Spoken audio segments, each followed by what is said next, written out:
Zak, tuliambiwa shule zinafunguliwa lini? Tafunguliwa Jumatatu. Eti lini? Monday. Na sijaosha uniform. Ronyash, mambo? Uko wapi? Kwa shule. Kwani wewe ushafungua? Na kwani ilikuwa tufungue Monday ama? Ndio. Na zile vitabu niliacha kwa roka ziko ama? Hakuna.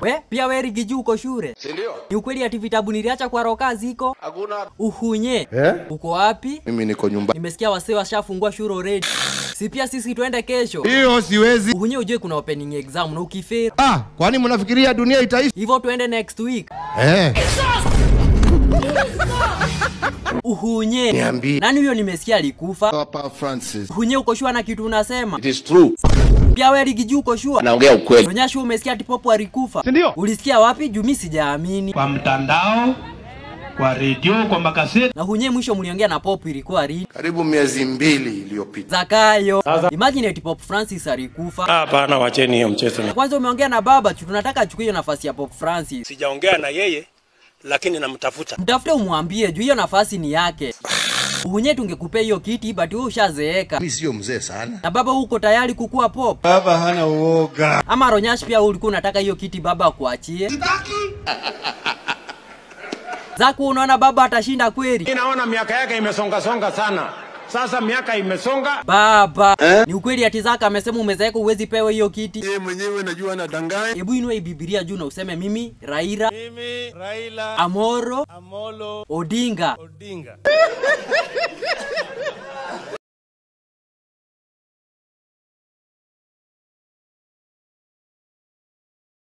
Komanda, nimesikia ulipiga mtu kofi kwa kanisa yako. Mind your own business. Yaani mapasta hapa ndio mmefikia. Yaani unaweza piga mshirika na hata ujui shida ilikuwa gani. Simu ni mese ama mnipeleka kule mtaka kunipeleka? What did you say? Simu ni mese ama mnipeleka kule mtaka kunipeleka? Ai pasta. Mimi si pastor. Hebu sasa niambie mbona ulimpiga kofi? Nitajibu hiyo kesi kwa Mungu. Akisema pasta mtatuonyesha mambo huku nje. Sisi ni untouchable. Next week nitakutembelea kwa hiyo kanisa yako. Usijaribu kunitembelea wewe. Nitakuja. Kwanza nitakaa hapo mbele alafu nianze kusinzia na hakuna kitu utafanya. My friend hapa, I swear before God you will go. Nitakutoa. Ukinipiga pia mimi nitakupiga. Wewe hujui venye huwa mimi napenda vita. Hata mimi napenda vita. Napenda sana vita. Napenda vita sana hata mimi. Mimi napenda vita. Mimi kwanza nakwambia tukipigana unishinde na kuchukua kotini. Hata ukalipeleka kotini, jaji ataliangalia aone hii ni wasimu hii. Atalivuga one day kufagia hapo nje. Sema this old man is upside down, not catching the system. Raisi wana miaka ngapi? 42. 42.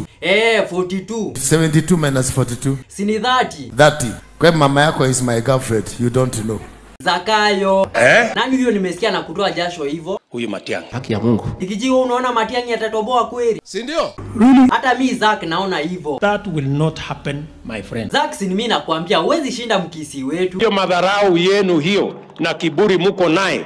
Hiyo ni yenu. Nikijiona Zaka nasikia vibaya nikimwambia Toboi 2027 anasema ati ni kiburi. Si niendelee na kiburi yangu. Endelea. Lakini Zaka kwa kusema tu ukweli nimesikia wakiongea tu huwezi toboa 2027. Wasiongee tu hivi, they must have a plan. And that plan must be better than mine. Nikiji pia wewe nimesikia unataka hiyo kiti chini ya maji. Yes. Tungekupea lakini wewe unapenda watu wa kwenu sana. Kuna mtu hana kwao. Iko mtu hana kwao. Kila mtu akona watu wa kwao lakini wewe unapendanga wa kwenu sana. If you have a problem that I love my people, please forgive me. There's nothing I can